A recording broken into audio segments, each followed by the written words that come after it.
Donc, bonjour à toutes et à tous. Donc effectivement, je m'appelle Stéphanie Ciombiano. Juste un petit mot sur mon parcours pour vous dire que moi je suis donc politiste. Donc je suis dans le département de sciences politiques de Paris 1. Et la particularité de mon parcours, c'est que j'ai passé 16 ans en Afrique de l'Ouest, au Niger, au Mali, en Guinée, au Tchad et au Cameroun, à travailler sur les enjeux de santé. Voilà. Et puis depuis, je suis rentrée en France et maintenant je suis à l'université et je m'occupe d'un master développement et action humanitaire, donc pour des gens qui veulent aller travailler à l'international dans les ONG notamment. Voilà. Et donc ce matin, je vais vous faire une présentation sur ce qu'on appelle la santé mondiale, qui est une nouvelle approche des questions de santé. Vous m'entendez bien, ça va ? Ouais. Ok, parfait. Donc peut-être qu'on peut lancer la présentation. Alors déjà, peut-être, est-ce que certains d'entre vous ont déjà entendu parler de cette approche santé mondiale ? Est-ce que ça vous dit quelque chose ? Ou pas du tout ? Ah, quand même certains d'entre vous, ok. Très bien. Alors, je vais organiser mon propos en 3 parties. Une première partie pendant laquelle je vais vous définir un peu ce qu'on appelle cette approche de santé mondiale, qui est une nouvelle façon en fait de considérer les questions de santé. Une deuxième partie qui va porter sur les inégalités mondiales de santé.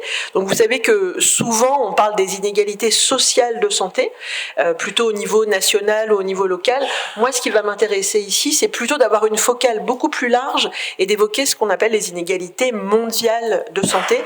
Et enfin, troisième point, mais je ne suis pas sûre d'avoir le temps car je sais que je suis bavarde, j'évoquerai la question des métiers de la santé et de l'évolution des professionnels de santé, mais dans une approche globale, mondiale, planétaire, qui est toujours évidemment un peu mon prisme.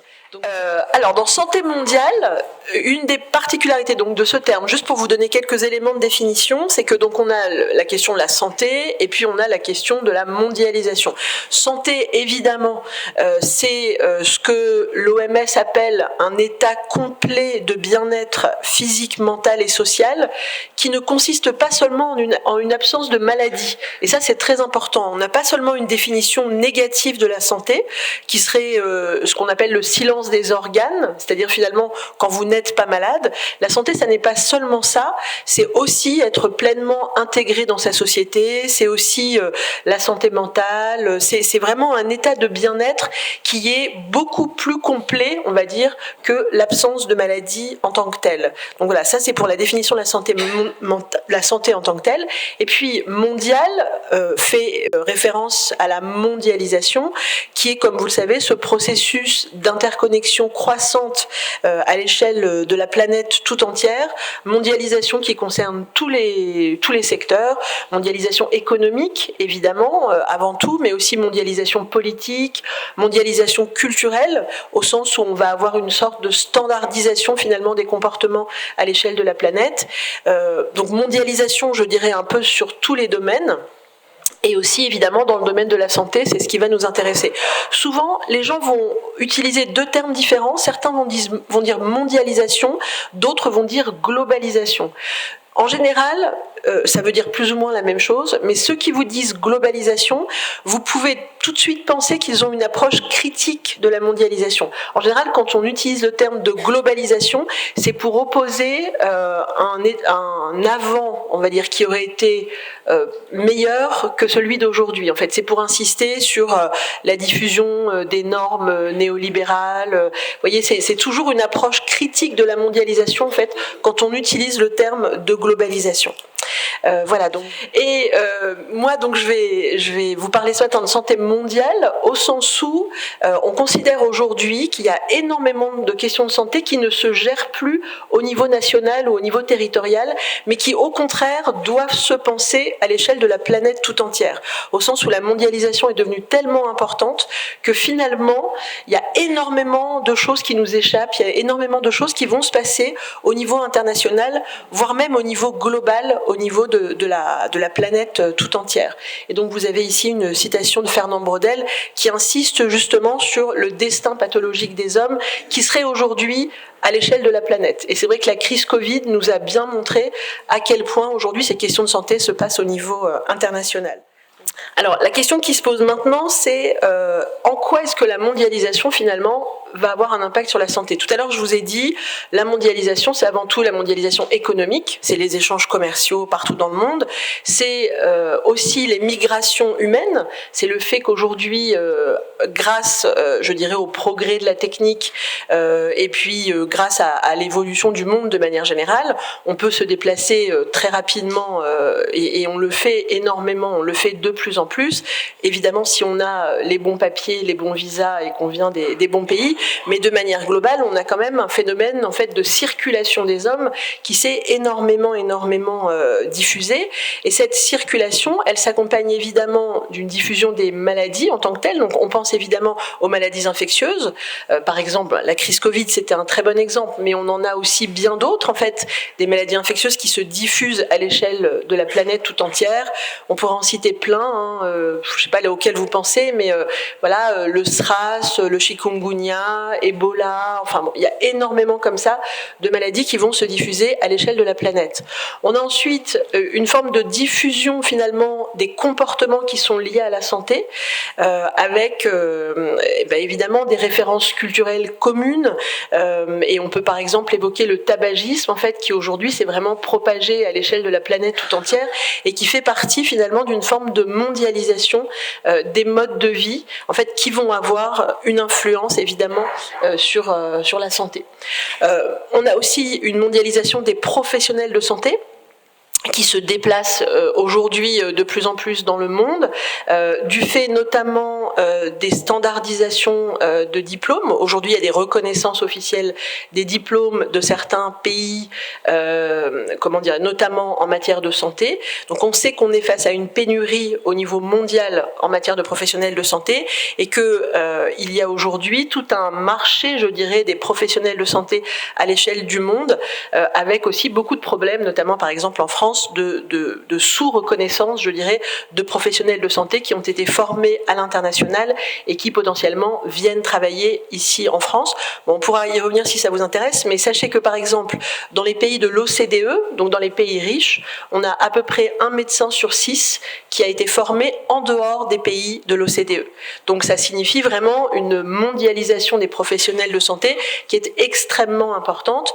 Là, j'évoque les médecins, mais on a par exemple bien d'autres professions, notamment les infirmières, y compris les aides-soignantes. On a des pays aujourd'hui qui se sont presque spécialisés, je dirais, dans la formation de professionnels de santé qui vont partir à l'international. Je pense par exemple à un pays comme les Philippines. On a énormément, par exemple, d'infirmières philippines qui aujourd'hui travaillent dans les pays du Golfe, mais même de plus en plus, par exemple, en France, en Europe, etc. Donc on a comme ça une espèce de diffusion, je dirais, et de circulation des professionnels de santé qui va être de plus en plus importante et qui va être un effet, je dirais, de la mondialisation sur la santé. Autre effet, c'est la mondialisation des soins, c'est-à-dire cette idée qu'on va de plus en plus à l'étranger aussi pour se faire soigner. Donc selon vous, pour quelles raisons est-ce qu'on va se faire soigner à l'étranger aujourd'hui ? Vous êtes nombreux ? Alors les dents, donc effectivement, il peut y avoir par exemple une question d'accessibilité financière. Donc typiquement, par exemple en France, on va considérer qu'on peut avoir parfois des soins de santé qui sont mal remboursés. Eh bien certains vont peut-être décider par exemple d'aller typiquement dans les pays du Maghreb par exemple pour avoir accès à des soins dentaires. Donc on peut effectivement se rendre à l'étranger pour se faire soigner pour des questions de prix, pour des questions d'accessibilité tout simplement. En fait, on a un certain nombre de pays du monde dans lesquels on n'a pas accès à des plateaux techniques de qualité. Donc typiquement par exemple moi quand je travaillais au Niger, j'ai souvenir que pendant très longtemps, ne serait-ce que pour faire une dialyse par exemple, il n'y avait pas de dialyse au niveau national, les gens étaient obligés de partir à l'international. Donc on avait comme ça beaucoup de problèmes. Par exemple, si vous avez besoin d'une greffe de rein, typiquement, il y a beaucoup de pays du monde aujourd'hui dans lesquels il n'est pas possible de faire une greffe de rein. Enfin, il y a énormément de problèmes de santé finalement qui ne sont pas accessibles, enfin dont les soins ne sont pas accessibles au niveau national. Donc on va à l'international pour avoir accès à des soins de coût inférieur, on va dire, pour avoir accès à des soins auxquels on n'a pas accès chez soi, pour avoir accès aussi parfois à des soins de meilleure qualité. On a certains lieux du monde en fait qui se sont un peu spécialisés aussi sur des médecines high level, je dirais, high tech, donc notamment aux États-Unis. On a par exemple dans les pays du Golfe, en Israël, on peut avoir vraiment des hôpitaux en fait dans lesquels on va avoir des spécialistes qui viennent un petit peu du monde entier et qui peuvent procéder, je dirais, à des opérations auxquelles on n'aura pas forcément accès dans d'autres pays. Donc autrement dit, une question d'accessibilité en termes de qualité, en termes de prix, ou même parfois en termes légal, tout simplement. Par exemple, quelqu'un qui aujourd'hui voudrait faire de la gestation pour autrui, en fait, par exemple, va peut-être partir aux États-Unis pour avoir accès à des choses qui ne sont pas légales chez lui. À l'inverse, des gens peuvent aller chercher, par exemple, à faire un avortement dans un autre pays que le leur parce que l'avortement n'est pas légal, etc. Donc on peut avoir aussi des raisons, je dirais, d'accès légal à certains soins ou à certains services de santé de manière générale. Donc on a finalement une forme de mondialisation des soins. On a ensuite quelque chose qui a énormément changé les choses, c'est la mondialisation des données. Au sens où aujourd'hui, on est capable d'avoir des données de santé qui sont complètement standardisées à l'échelle de la planète tout entière. C'est-à-dire que aujourd'hui, les indicateurs de santé sont les mêmes, enfin en tout cas on a des indicateurs de santé qui sont communs dans tous les pays du monde. On s'est organisé, on s'est mis d'accord sur des numérateurs, des dénominateurs, etc. pour que nos indicateurs de santé puissent être comparés les uns avec les autres. Et ça fait un énorme changement. Donc on s'est tous mis d'accord, par exemple, pour dire que la catégorie des jeunes, c'était les 15 à 24 ans. Vous voyez, quand ça n'était pas le cas, on avait beaucoup de mal à avoir une vision globale à l'échelle de la planète parce qu'on n'avait pas forcément d'indicateurs standardisés à l'échelle du monde. Aujourd'hui, on a ces indicateurs et c'est vrai que ça change énormément la donne. On est capable aujourd'hui, par exemple, vous avez l'Observatoire mondial de la santé de l'OMS qui est capable de vous prendre n'importe quel problème de santé et de vous dire aujourd'hui en temps réel, vous prenez le diabète, comment se répartit le diabète à l'échelle du monde, de quelle manière est-ce qu'il évolue, quelles sont les dynamiques, etc. Donc finalement, vous êtes capable d'avoir une vision globale d'un problème de santé, mais à l'échelle de la planète tout entière. Et ça va changer énormément la donne. Vous avez vu par exemple que pendant la crise Covid, on était capable quasiment à la minute de savoir le nombre de personnes qui étaient dépistées partout dans le monde. Je ne sais pas si vous vous en souvenez ou si vous avez joué à ça pendant la crise Covid, mais on avait des sites internet sur lesquels on pouvait savoir combien de gens étaient dépistés, combien de gens étaient positifs, combien de gens étaient vaccinés, etc. etc. Et ça, c'est parce qu'on a justement cette mise en commun des indicateurs sanitaires de manière générale.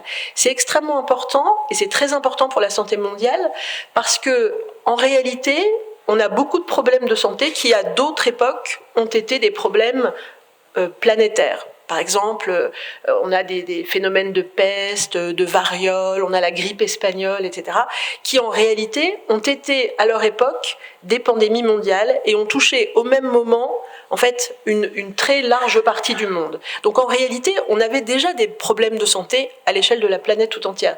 Mais la grande différence, c'était qu'à cette époque, on n'était pas conscient de la dimension absolument globale de ces problèmes de santé, puisqu'on n'avait pas accès au même moment à des données précises et chiffrées.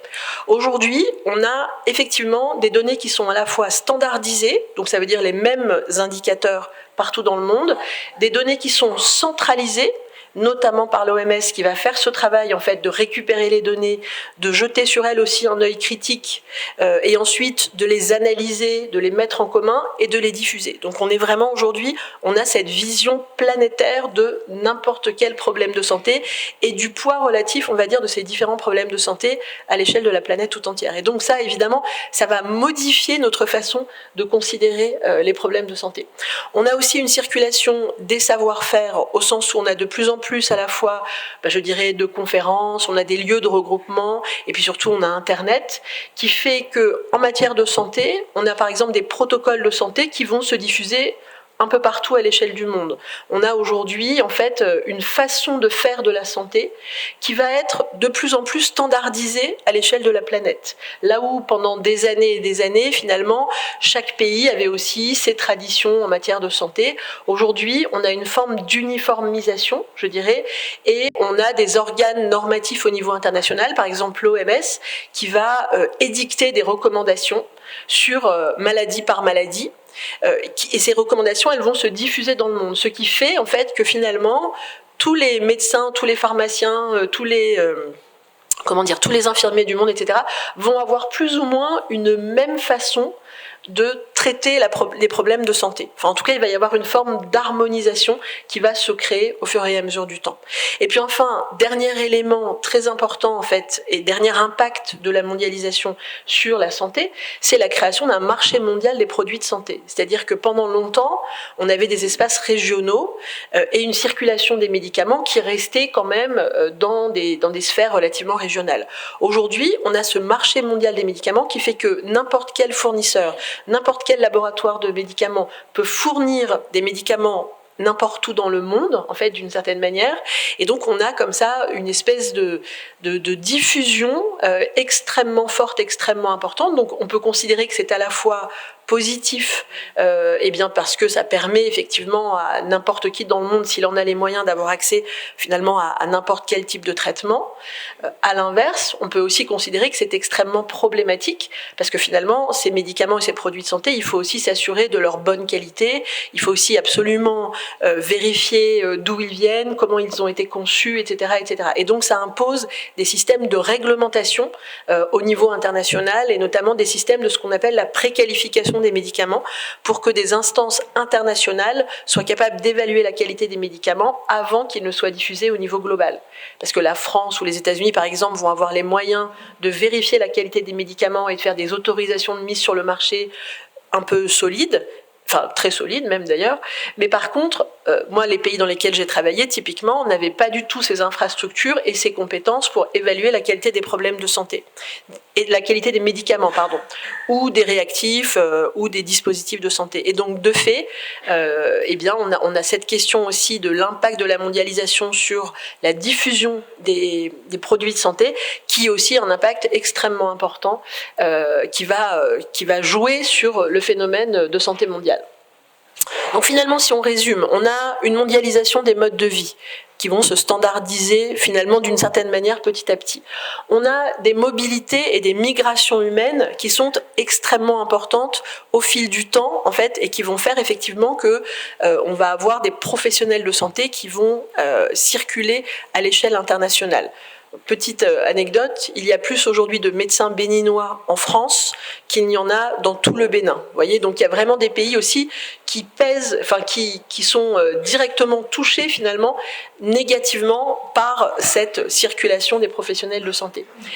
Donc circulation des professionnels de santé, diffusion transnationale des pathologies, mondialisation des soins, globalisation de l'information, circulation des savoir-faire, création d'un marché mondial de santé, et je dirais même mondialisation de ce qu'on appelle les déterminants de la santé.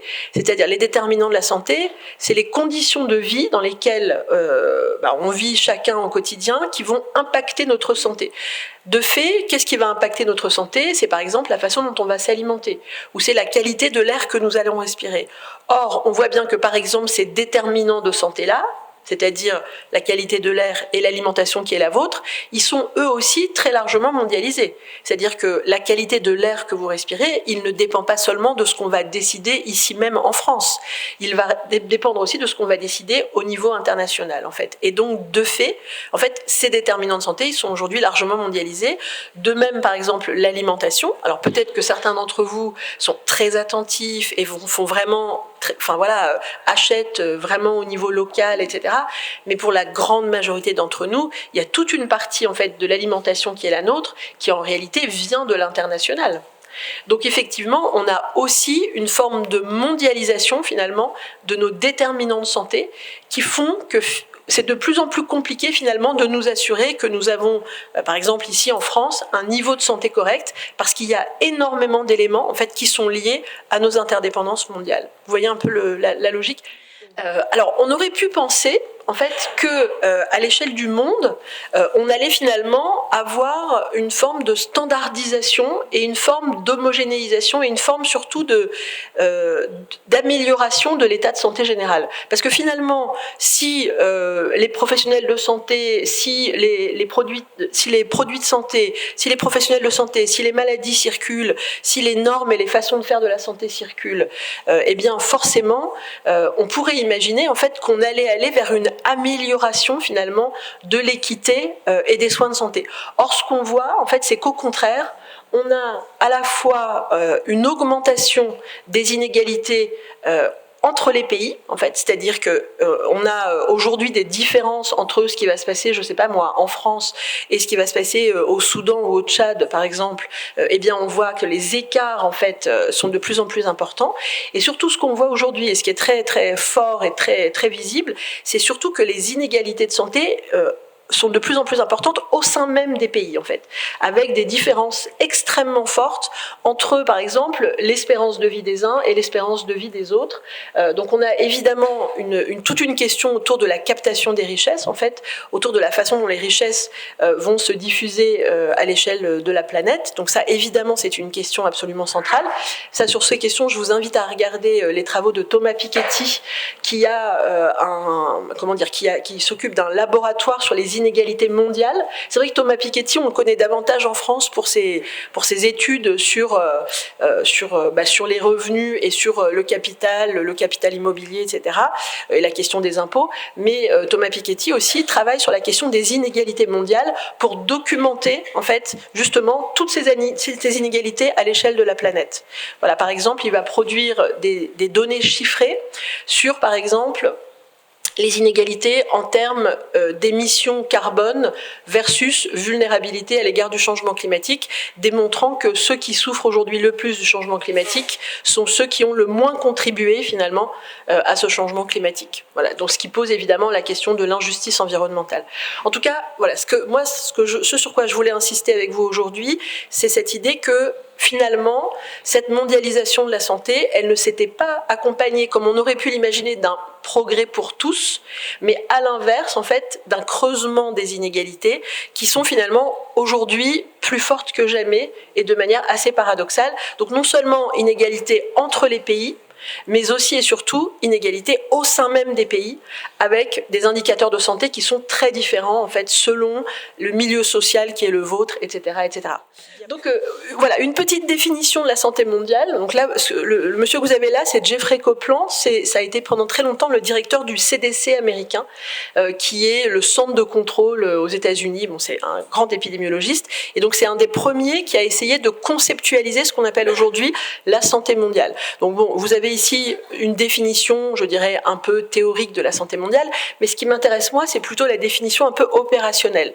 L'idée de la santé mondiale, c'est de partir du principe que les problèmes de santé se diffusent au-delà des pays qui les ont vus naître, d'accord ? Donc c'est cette idée que finalement, voilà, les problèmes de santé se diffusent, circulent finalement à l'échelle de la planète. C'est cette idée que les déterminants de notre santé sont des déterminants qui sont profondément globaux, en fait, qui sont des déterminants qui dépendent vraiment de l'échelle mondiale et non pas du niveau national ou régional ou même municipal, vous voyez, évidemment. Et c'est cette idée que les États ont l'incapacité à régler ces problèmes de santé seuls. C'est-à-dire que même si aujourd'hui nous avions un gouvernement, bon, nous n'avons pas de gouvernement, enfin, peut-être que vous êtes... Mais bon, même, imaginons, même si aujourd'hui, nous avions le gouvernement le plus intelligent du monde, même si... Non, soyons théoriques. Même si aujourd'hui nous avions le gouvernement le plus riche du monde, même si nous avions aujourd'hui le gouvernement le plus expérimenté du monde, on va dire, celui dans lequel toute l'expertise technique est là, eh bien, même ce gouvernement, finalement, ne pourrait pas réellement améliorer l'état de santé des Français, parce qu'il y a trop d'éléments qui dépendent de ce qui va se passer au niveau international. Pendant la crise Covid, on a beaucoup dit « nous ne sommes pas en sécurité tant que nous ne le sommes pas tous ». En fait, c'est vraiment cette logique qui est très importante. C'est la logique du maillon faible. C'est de se dire qu'aujourd'hui, décider de s'occuper des problèmes de santé des Vietnamiens ou des gens d'Afrique du Sud ou que sais-je, en réalité, c'est s'occuper de notre propre santé, en fait, parce qu'on a une telle diffusion, circulation, mondialisation aujourd'hui que finalement, ces problèmes de santé ne peuvent pas se résoudre autrement qu'à l'échelle internationale. Et c'est vraiment ça, l'approche santé mondiale. En fait, c'est vraiment partir du principe qu'on doit avoir une approche planétaire, je dirais, des questions de santé. Et donc, ça nous appelle forcément à collaborer au niveau international, à mettre en place des normes, des standards, des politiques publiques qui sont coordonnées à l'échelle de la planète. Vous voyez, c'est une nouvelle façon de considérer les questions de santé qui approche forcément à des logiques pluridisciplinaires. C'est-à-dire que c'est pas seulement une question de médecins, de pharmaciens, de biologistes. C'est aussi et surtout d'ailleurs peut-être une question d'économistes, par exemple, sur la circulation des médicaments, les droits de propriété intellectuelle, le fait qu'on a encore, par exemple, aujourd'hui, plein de pays dans le monde pour lesquels le traitement de l'insuline, qui existe depuis 100 ans, n'est toujours pas accessible financièrement. Enfin, c'est vraiment, il y a un énorme problème autour de la circulation des médicaments et des accords de propriété intellectuelle qui protègent les laboratoires pharmaceutiques et empêchent les médicaments de circuler. Donc, il y a une grosse question, en fait, finalement, économique. C'est une question aussi, la santé au niveau international, c'est aussi une question juridique, c'est aussi une question de politistes, c'est aussi une question d'anthropologues. Vous voyez ce que je veux dire? C'est pas du tout seulement une question biomédicale. Et la santé, de manière générale, elle appelle de toute façon à des approches globales, en fait. La santé, par exemple, des Français, elle dépend en grande partie de la prévention, elle dépend de l'éducation. En fait, elle dépend finalement de l'intégration sociale. Enfin, vous voyez, tous ces éléments-là, finalement, vont jouer dans le niveau de santé des gens. Il faut vraiment avoir une approche globale de santé et ne pas réduire seulement la santé à la question des soins, en fait, auxquels on a tendance à la réduire très, très souvent. Voilà. Et donc, du coup, c'est cette idée d'une approche pluridisciplinaire de la santé, de ne pas laisser la santé aux médecins, je dirais, pour aller vite, et d'une approche multipartenaire, au sens où on part aussi du principe que les associations ont leur mot à dire, on part du principe que les représentants des patients, par exemple, ont leur mot à dire, on part du principe que les syndicats ont leur mot à dire, on part du principe, si vous voulez, que ce n'est pas seulement une question d'État, c'est pas seulement une discussion entre les différents États du monde, mais c'est vraiment une approche qui va impliquer un nombre d'acteurs, en fait, qui dépasse très largement les États. Et puis multisectoriel, au sens où c'est pas seulement une question de santé, c'est aussi une question d'alimentation, c'est aussi une question de climat, c'est aussi une question d'éducation. Enfin, vous voyez, finalement, si on veut vraiment améliorer l'état de santé, on doit travailler en fait sur ces différents secteurs. En fait, on doit travailler sur ces différentes logiques. Diapo. Alors, bon, d'une part, en anglais, on n'a qu'un seul terme. On dit santé mondiale ou santé globale. Moi, je dis plutôt santé mondiale pour insister sur le côté géographique. Mais ce sur quoi je voudrais aussi insister, c'est une autre définition, en fait, et je vais peut-être terminer avec ça. C'est la question du One Health. Je ne sais pas si vous connaissez un peu ce concept. On le traduit souvent en français par une seule santé. En fait, c'est la question du lien entre la santé des hommes, la santé des animaux et les questions environnementales. C'est finalement, je dirais, le pas suivant de la santé mondiale. C'est-à-dire que dans la santé mondiale, on part du principe qu'on a des interconnexions à l'échelle du monde qui sont tellement importantes que finalement les problèmes de santé doivent se penser à l'échelle globale. Ça, c'est vraiment la santé mondiale. Le One Health, c'est même l'étape suivante, c'est de se dire que finalement, si on veut véritablement améliorer notre niveau de santé, il faut absolument intégrer les questions environnementales et en même temps intégrer la santé des animaux, en fait. Et notamment, vous savez qu'il y a beaucoup de maladies aujourd'hui qui sont des maladies qui sont ce qu'on appelle des zoonoses, qui sont des maladies qui passent des animaux aux hommes. On a eu avec le changement climatique en fait la fin, je dirais, enfin en tout cas la diminution des habitats naturels des animaux qui sont éloignés des hommes finalement d'une certaine manière. Aujourd'hui, cette proximité entre les hommes et les animaux, elle est de plus en plus importante parce que on a on a eu la destruction, la déforestation, etc., qui ont du coup amené à cette proximité de plus en plus importante, et donc des maladies qui vont passer de l'un à l'autre de manière beaucoup plus forte. Peut-être juste diapo. Voilà, vous avez ici du coup un petit peu le schéma global et les liens entre l'environnement, en fait, les animaux et la santé. Et peut-être diapo, juste pour vous montrer, peut-être encore diapo. Vous voyez que je suis trop. Voilà.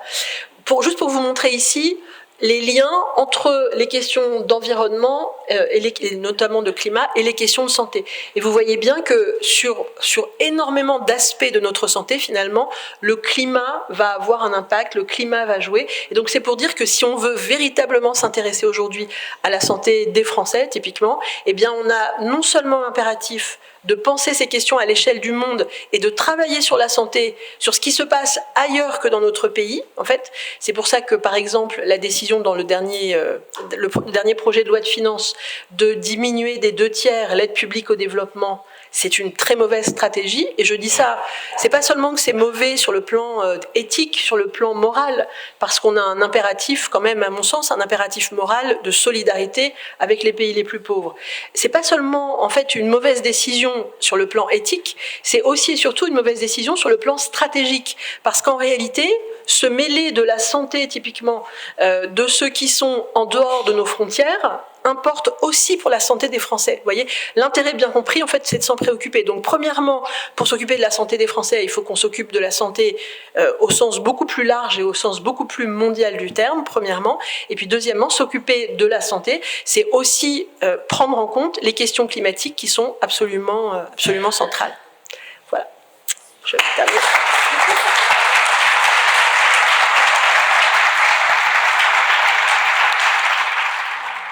Merci. Donc Dominique Desbois pour la FGA et l'INRAE. Donc je vous remercie pour cette excellente introduction à ces questions de santé globale, parce que j'étais un peu inquiet quand vous avez donné la définition de Coplan, parce qu'elle est extrêmement ethnocentrée.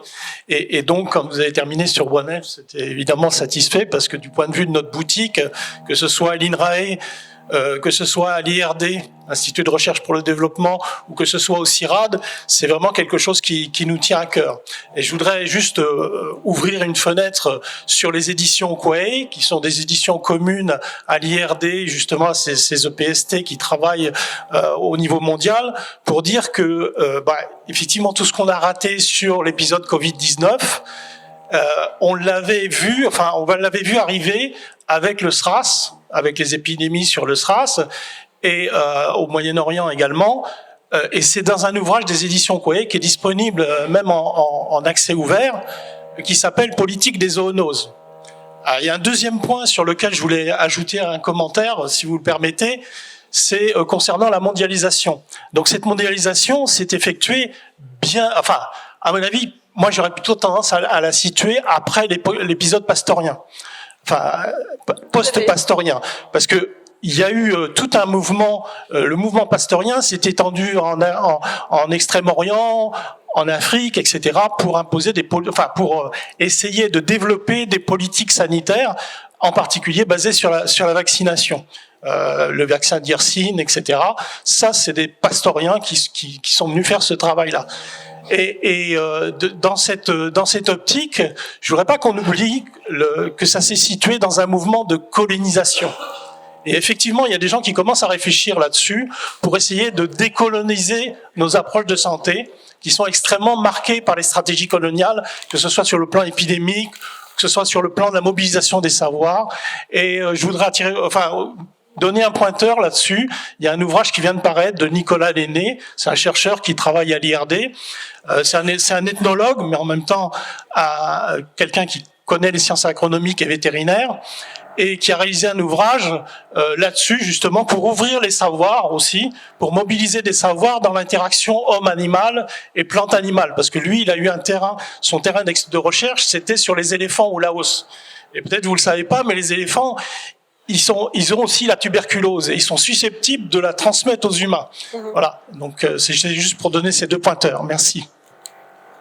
Merci. Bonjour, moi je suis Carole Desmarais, je suis membre du BN. Alors vous avez parlé de l'impact du changement climatique sur la santé. Est-ce que vous avez aussi des travaux sur l'impact du numérique sur la santé, notamment la santé mentale ? Alors, je réponds peut-être à cette deuxième question, puisque la première était plutôt une remarque, mais c'est vrai que vous avez raison, ce phénomène d'appel à la décolonialisation de la santé mondiale, c'est-à-dire l'idée de sortir des rapports de pouvoir qui sont issus de la colonisation, c'est vraiment quelque chose aujourd'hui qui est extrêmement important, en fait, et c'est un phénomène qui monte, qui va de pair, je dirais aussi, avec un mouvement volonté de se démarquer de l'Occident de manière générale dans beaucoup de pays du monde, notamment en Afrique, où on a envie d'avoir d'autres modèles en fait. Et c'est vrai que, par exemple, les systèmes de santé en Afrique sont totalement calqués sur nos systèmes en France. La pyramide sanitaire est exactement la même. Enfin, et aujourd'hui, clairement, on a une aspiration, je dirais, à modifier cette façon de faire. Donc, effectivement, la question de la décolonialisation, elle est très importante. Et la question de l'impact de l'intelligence artificielle et du numérique de manière globale sur les questions de santé, c'est aussi une question qui aujourd'hui fait l'objet de beaucoup d'études, à tel point qu'on a un comité consultatif d'éthique qui s'est monté spécifiquement sur les questions du numérique. Donc c'est vrai que si vous vous intéressez à ces questions, n'hésitez pas à le regarder. Alors, au niveau international, c'est vrai qu'il y a des pays dans lesquels le numérique est aussi une grande chance, en fait. Je pense notamment à un certain nombre de pays d'Afrique dans lesquels j'ai travaillé, dans lesquels on a pu, en fait, effectivement, comment dire, faciliter, par exemple, l'accès aux soins dans les déserts médicaux. Enfin, il y a énormément aussi de choses positives sur le numérique. Voilà. Donc c'est. Mais il y a aussi évidemment d'énormes problèmes. Donc c'est une question centrale. Vous avez raison. Merci. Alors, Yann Colliat de la Fédération des services. Ma question, c'est quand vous parlez de nouvelle approche, y a-t-il pas, alors c'est pas un danger par rapport à ça, mais on voit que dans certains pays comme les États-Unis, avec un futur ministre de la Santé très anti-vaccin, mais alors extrême parce que même contre la polio, et les États-Unis étant des grands contributeurs de l'OMS, n'y a-t-il pas un danger en fait par rapport à la vaccination mondiale, parce que comme vous disiez, pour protéger de maladies infectieuses, mais si des gens comme lui amènent à plus vacciner contre la polio, par exemple, pourrait revenir, ressurgir des épidémies qu'on pensait oublier. Tout à fait. Non, c'est vrai que je pense que le nouveau gouvernement américain est un véritable problème pour la santé mondiale. D'abord parce que les institutions internationales dépendent financièrement énormément des États-Unis. Le budget de l'OMS, par exemple, le premier bailleur, c'est le gouvernement américain. Pendant la crise Covid, Donald Trump avait dit à plusieurs reprises les États-Unis vont quitter l'OMS parce qu'il estimait que l'OMS était instrumentalisée par les Chinois, etc. Il y avait vraiment une politisation de la question de la crise Covid. Si effectivement aujourd'hui les États-Unis se retiraient de l'OMS, ça serait un véritable problème. Et puis de manière beaucoup plus générale, d'ailleurs sur bien d'autres problèmes, voilà, un accès à l'information complètement hallucinant, effectivement un mouvement, je dirais anti-science, qui est extrêmement important. Alors non seulement aux États-Unis, mais même dans d'autres pays, hein, parce que c'est vrai que on a par exemple pendant la crise Covid, on a vu que prendre des décisions aussi avec des gens comme Bolsonaro ou d'autres, c'était aussi un véritable problème. Donc c'est vrai que cette question des négociations internationales, elle est compliquée parce qu'en même temps, on n'a pas de choix, le choix. On est vraiment obligé aujourd'hui de penser les politiques publiques à l'échelle de la planète. Et en même temps, eh bien, on voit qui est autour de la table pour ces négociations. Et c'est vrai que c'est aujourd'hui extrêmement compliqué. Et juste pour revenir sur cette diapositive, qui est aussi, en fait, le moment où on s'est rencontrés, c'était notamment autour des questions d'inégalité sociale en matière de santé. Et c'était pour dire que c'est vrai que souvent, on a tendance à croire qu'on est tous finalement égaux face à l'épidémie. On dit souvent ça, on dit oui, face à la maladie, finalement, peu importe qu'on soit riche, qu'on soit pauvre, etc. Dans les faits, ça n'est absolument pas le cas. On l'a vu avec la crise Covid, par exemple. On a eu des taux de mortalité, en fait, dans les quartiers qui étaient de fait les plus pauvres en France. Donc on a vraiment une inégalité sociale en réalité face à la maladie en tant que telle. Et donc ça, c'est une petite étude qui a été menée sur le métro de la ville de Londres. En fait, des chercheurs ont essayé de regarder quelle était l'espérance de vie des gens qui habitent dans la ville de Londres. Et en fait, ils ont montré que, donc ici vous avez une carte du métro londonien, quand on prend en fait la station de métro Queensgate, donc pour ceux d'entre vous qui sont allés à Londres, c'est vraiment la station de métro qui est au cœur de la ville, et que vous allez vers l'est, eh bien à chaque fois que vous passez une station de métro, vous avez une année d'espérance de vie en moins. Ça veut dire que sur une ville comme la ville de Londres, on a 17 années d'espérance de vie en fait de différence entre les gens, donc en moyenne, entre les gens qui habitent au centre de la ville de Londres et les gens qui habitent à l'extrême est de la ville de Londres. Alors c'est vrai que bon, en Angleterre c'est particulièrement important parce qu'en plus ils n'ont pas la la sécurité sociale qui est la nôtre, enfin, soit dit en passant qu'il faut absolument défendre en fait, parce qu'on voit bien dans les pays dans lesquels on n'a pas de sécurité sociale à quel point la santé dysfonctionne totalement, soit dit en passant. Mais en tout cas, c'est vraiment une diapo qui montre bien en fait que contrairement à ce qu'on pourrait penser, nous sommes très loin d'être égaux face à la maladie, face à l'épidémie, etc. Et on a vraiment des gradients sociaux qui sont extrêmement importants. Voilà, comme le montre notamment cette diapo sur les différences d'espérance de vie. Là, il y a des grosses différences en termes de quartier, il y a aussi des grosses différences en termes de revenus sociaux, et il y a même des grosses différences sur le plan racial. En France, on n'a pas accès à ces données, parce qu'en France, on ne documente pas de données raciales, mais c'est le cas aux États-Unis. Vous pouvez comparer l'espérance de vie des Amérindiens, enfin des gens d'origine amérindienne, des Noirs, des Chinois, des gens d'Amérique latine, et vous allez voir en fait qu'il y a des gaps qui sont extrêmement importants, et que très clairement, la question raciale aux États-Unis, elle joue aussi beaucoup dans la question de l'inégalité de l'espérance de vie. Merci Stéphanie, en tout cas pour cette partie.